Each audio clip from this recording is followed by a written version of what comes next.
Assalamualaikum warahmatullahi wabarakatuh. Kembali lagi bersama kami di Time Travel. Rahayu dan salam sejahtera untuk kita semua.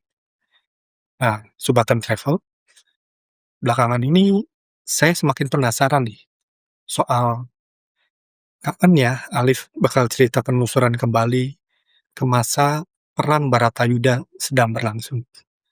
Pastinya seru banget mendengar cerita Alif.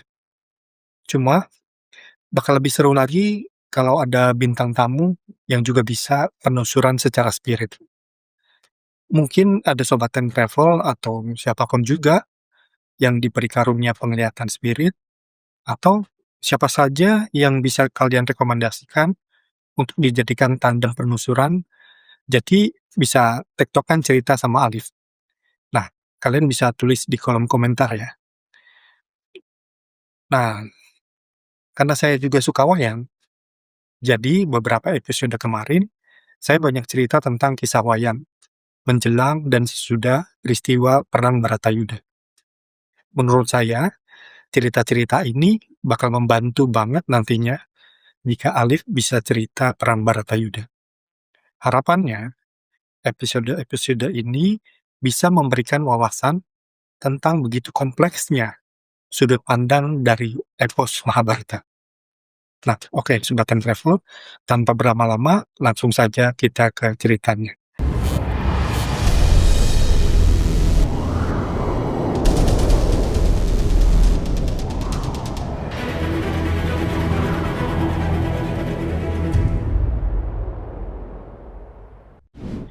Di tanah yang dahulu disebut Gemaripah Loh Jinawi, di negeri yang pernah dipenuhi doa para leluhur, manusia kini hidup seperti bayangan tanpa jiwa.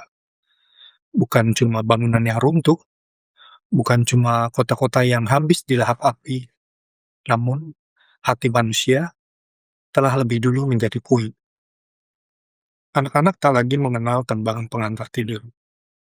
Mereka tumbuh bersama desing peluru dan dentuman ledakan, dan tangisan yang tak pernah selesai. Para ibu tak lagi menunggu kepulangan dengan doa, karena terlalu banyak nama yang hilang tanpa nisan. Sawah-sawah mengering, hutan-hutan menjadi abu, sungai yang dulu jernih, kini membawa aura kegelapan.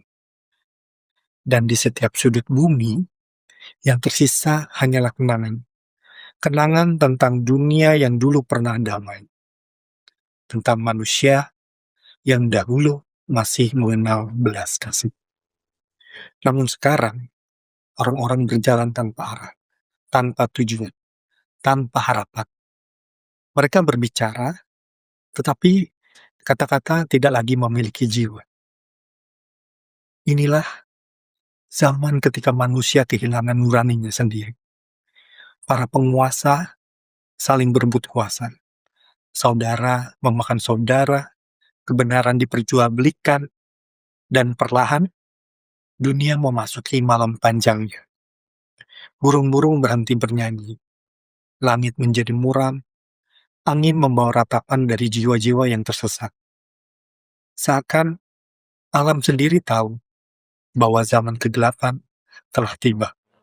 Namun, di balik runtuhnya peradaban manusia, masih ada satu sosok tua yang tetap berjalan menjaga nyala pengetahuan. Dialah Maharesi Wiyasa, penjaga kitab-kitab kuno, saksi hidup dari lahir dan matinya zaman. Matanya telah melihat kerajaan bangkit, lalu runtuh menjadi debu. Telinganya telah mendengar sumpah para raja dan jeritan perang yang tak terhitung jumlahnya. Kini, ia tak lagi sekedar penulis kisah para leluhur. Ia menjadi saksi terakhir dari dunia yang perlahan kehilangan cahayanya.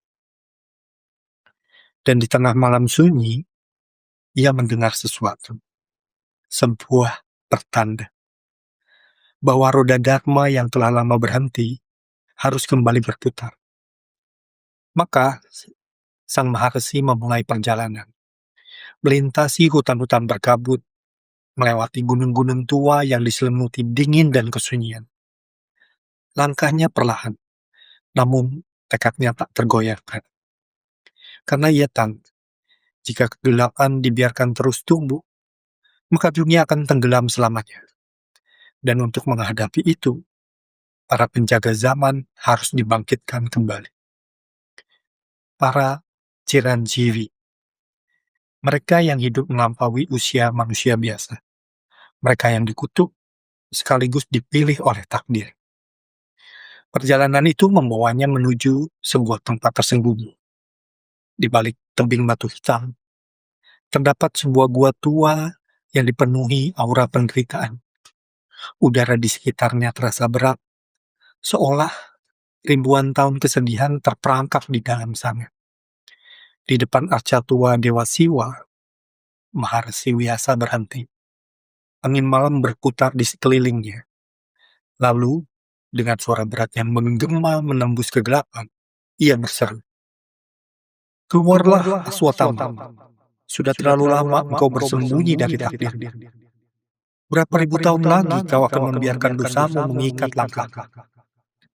Bangkitlah, karena dunia kini membutuhkanmu." Kesunyian menjadi pecah. Dari dalam kegelapan, terdengar suara langkah berat. Bukan langkah seorang pahlawan, tetapi langkah jiwa yang terlalu lama tersiksa. Dan perlahan, sosok itu muncul. Aswatama, putra Guru Drona, kesatria abadi yang dikutuk hidup tanpa akhir. Wajahnya menyimpan luka ribuan tahun.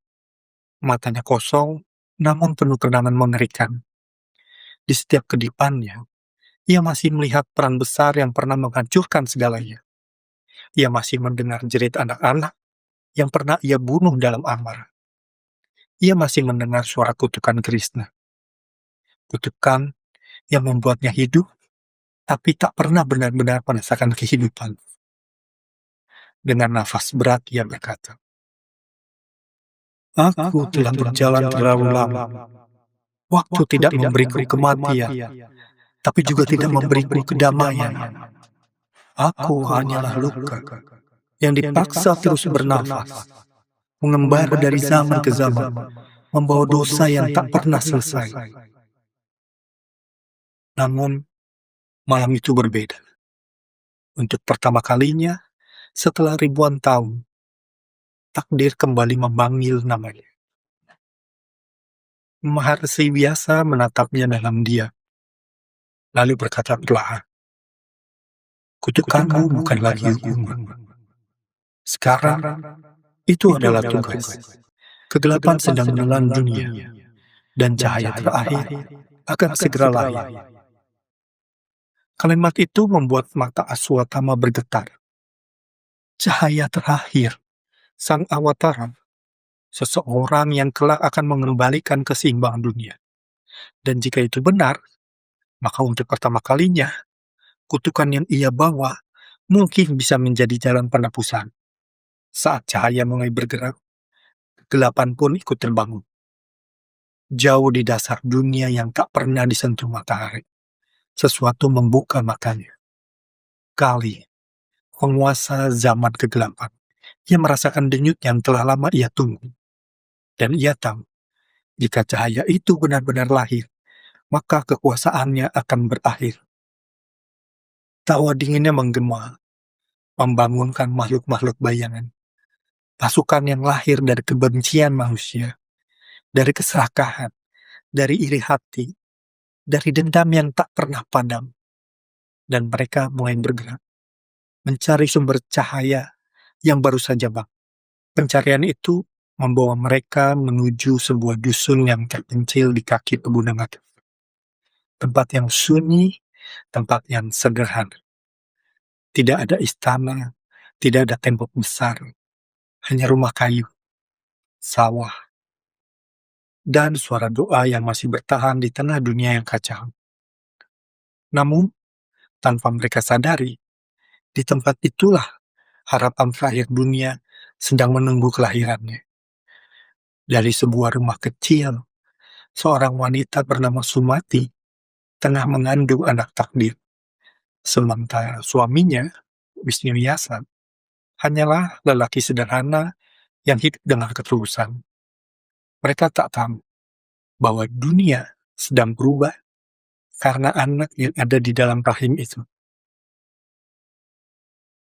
Dan di luar dari dusun itu, Aswatama berdiri seorang diri, menjadi perisai antara dunia dan kehancuran. Siang dan malam ia bertarung tanpa henti. Pasukan kegelapan datang seperti badai. Semakin diburu, semakin banyak pula yang muncul. Karena mereka lahir dari kebencian manusia itu sendiri. Tubuh Aswatama penuh luka. Darah mengalir di tanah. Namun ia tidak pernah mundur. Karena baginya, setiap tetes darah adalah sumpah. Sumpah untuk menembus dosa masa lalunya. Dulu, ia pernah menghancurkan kehidupan yang tak bersalah. Namun kini, ia memilih melindungi kehidupan yang akan menjadi cahaya dunia. Dulu ia dikenal sebagai pembawa maut. Kini ia berdiri sebagai penjaga harapan. Dan di setiap ayunan pedangnya, yang ia lawan bukan cuma pasukan kegelapan, tapi juga bayangan dirinya sendiri. Bayangan dosa yang selama ribuan tahun menghantuinya. Malam itu hujan turun deras. Angin meraung di antara pepohonan. Di dalam rumah yang sederhana, Sumati berjuang mempertaruhkan nyawanya, peluh membasahi wajahnya. Namun, di balik rasa sakit itu, ada kekuatan seorang ibu. Kekuatan yang bahkan mampu membuat para dewa menundukkan kepala. Di luar rumah, Aswatama berdiri dengan napas berat. Tubuhnya nyaris roboh, tetapi matanya tetap tajam menatap kegelapan. Karena ia tahu, malam itu akan menentukan nasib dunia. Lalu, tangisan itu pecah terdengar. Tangisan pertama seorang bayi. Suara kecil, namun mengguncang langit dan bumi. Tangisan yang membawa harapan baru, tangisan yang membuat kegelapan gemetar. Dan di luar rumah, Aswatama jatuh berlutut. Matanya basah. Untuk pertama kalinya, sejak ribuan tahun, ia merasakan sesuatu yang telah lama hilang dari jiwanya. Sebuah harapan. Bayi itu tumbuh perlahan, dan tak seorang pun di dusun itu menyadari bahwa anak kecil yang bermain di antara sawah dan kabut pagi adalah harapan terakhir dunia. Namun, Aswatama tahu, karena setiap malam ia berjaga dalam diam, menjadi bayangan yang melindungi sang anak dari ancaman yang terus mendekat. Tahun demi tahun berlalu. Anak itu tumbuh menjadi pemuda dengan aura yang sulit dijelaskan. Tatapannya tenang, namun menyimpan kekuatan besar. Pedangnya bergerak seperti petir, membelah langit. Panahnya melesat secepat kilat. Namun lebih dari semua itu, ia tumbuh bersama ajaran Dharma tentang keseimbangan, tentang belas kasih, tentang keberanian menghadapi kegelapan. Dan akhirnya, hari yang ditakdirkan itu tiba. Pasukan Kali menemukan tempat persembunyian sang avatar. Gelombang kegelapan bergerak seperti badai hitam. Langit memerah, tanah bergetar, dan di garis depan, Aswatama kembali mengangkat pedang. Di sampingnya, berdiri sang pemuda cahaya, Kalki Avatar. Dentuman pertempuran mengguncang bumi. Ini baru permulaan. Karena peran yang sebenarnya belum dimulai. Karena dunia tahu, satu demi satu penjaga zaman mulai bangkit. Dan ketika mereka akhirnya dipertemukan, maka akhir zaman tidak lagi bisa dihindari. Dan dari kejauhan, Maharesi Wyasa menyaksikan semuanya. Maka dalam keheningan doa, ia kembali memanggil satu persatu nama. Kelahiran Kalki bukanlah akhir dari kisah ini. Justru itulah awalnya. Karena bahkan seorang awatara tidak akan berjalan sendirian menghadapi malam terakhir dunia. Ketika Kali mencapai puncaknya, saat kebencian menjadi hukum, saat keserakahan menjadi agama, dan manusia melupakan siapa dirinya, maka takdir akan mengumpulkan mereka yang telah dipersiapkan sejak zaman-zaman yang telah lama hilang. Mereka bukan manusia biasa. Mereka adalah para penjaga zaman, para saksi sejarah, mereka yang telah melihat kerajaan lahir dan runtuh seperti ombak di lautan waktu. Dan di sisi Kalki akan berdiri 7 sosok yang namanya telah hidup dalam legenda. Yang pertama adalah Aswatama, sang penebus dosa. Kesatria yang pernah jatuh ke jurang tergelap. Putra Drona yang kehilangan arah karena amarah. Pembawa kutukan yang berjalan selama ribuan tahun. Namun justru karena pernah tersesat begitu jauh, ia memahami nilai sebuah penebusan lebih dari siapapun. Di hari terakhir dunia, pedang yang dahulu membawa kematian akan menjadi perisai bagi kehidupan. Dan untuk pertama kalinya sejak Kurusetra, nama Aswatama tidak akan lagi dikenal sebagai kutukan, melainkan sebagai pelindung harapan. Yang kedua adalah Parasurama, guru para kesatria. Nama seorang legenda tua, seorang Brahmana yang bertindak seperti kesatria. Sang Brahmana yang bertarung seperti dewa perang. Guru dari para guru. Guru bagi Bhisma, guru bagi Drona, guru bagi Karna, dan bahkan guru bagi banyak legenda yang membentuk sejarah Bharata. Kapaknya pernah mengguncang bumi. Kemarahannya menumpas raja-raja Ankara. Namun kini, ia tidak datang sebagai penghancur. Ia datang sebagai pembimbing. Karena sebelum Kalki menjadi penyelamat dunia, ia harus terlebih dahulu ditempa menjadi kesatria sempurna. Dan tidak ada guru yang lebih layak selain Parasura. Yang ketiga adalah Maharsi Vyasa, sang penjaga pengetahuan abadi. Penulis Mahabharata, penyusun Weda, saksi hidup perjalanan manusia selama ribuan tahun. Ketika dunia kehilangan arah, Vyasa adalah kompasnya. Ketika kebenaran mulai terlupakan, Vyasa adalah penjaganya. Karena perang terbesar tidak selalu dimenangkan oleh pedang. Kadang ia dimenangkan oleh kebijaksanaan. Dan Vyasa membawa kebijaksanaan itu. Yang keempat adalah Hanuman, sang Bhakta abadi, putra Dewa Bayu, kesatria yang namanya menggema sejak zaman Ramayana. Tubuhnya mungkin dipenuhi kekuatan yang tak terukur. Namun kekuatan terbesarnya bukanlah itu, melainkan kesetiaannya. Ketika dunia runtuh, ketika harapan memudar, ketika semua orang mulai meragukan kemenangan cahaya, Hanuman tetap berdiri. Karena bagi dirinya, selama nama Hyang Widi masih hidup dalam hati manusia, kegelapan tidak akan pernah benar-benar menang. Yang kelima adalah Kripacarya, guru yang tak pernah gugur.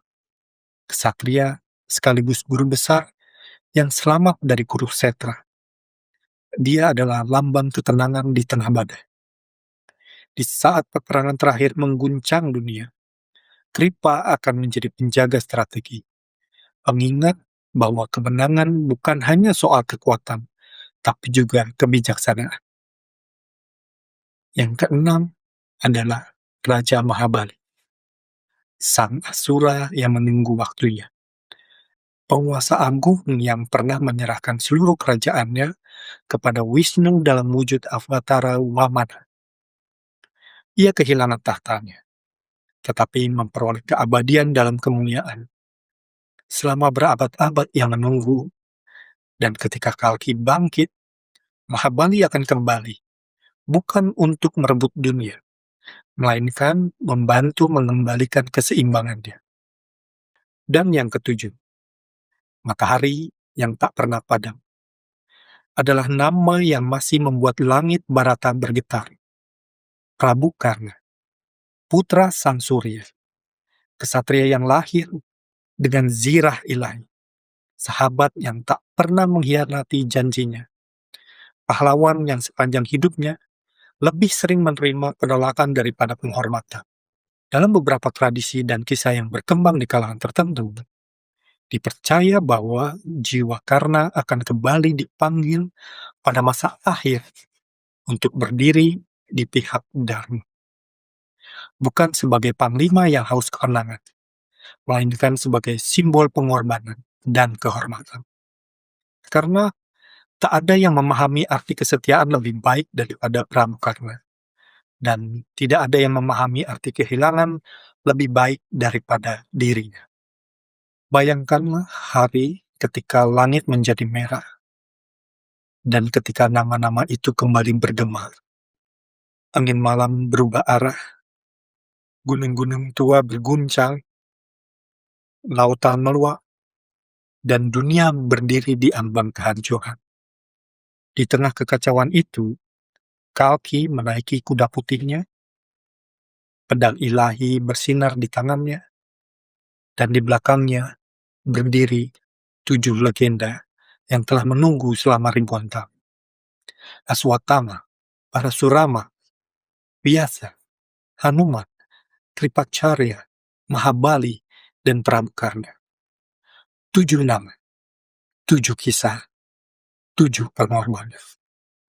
Mereka datang dari zaman yang berbeda, membawa luka yang berbeda, dan menanggung takdir yang berbeda. Namun pada akhirnya, semua jalan membawa mereka menuju satu tujuan yang sama, mengakhiri Kali Yuga, mengembalikan roda Dharma, dan membuka kembali lembaran baru bagi dunia.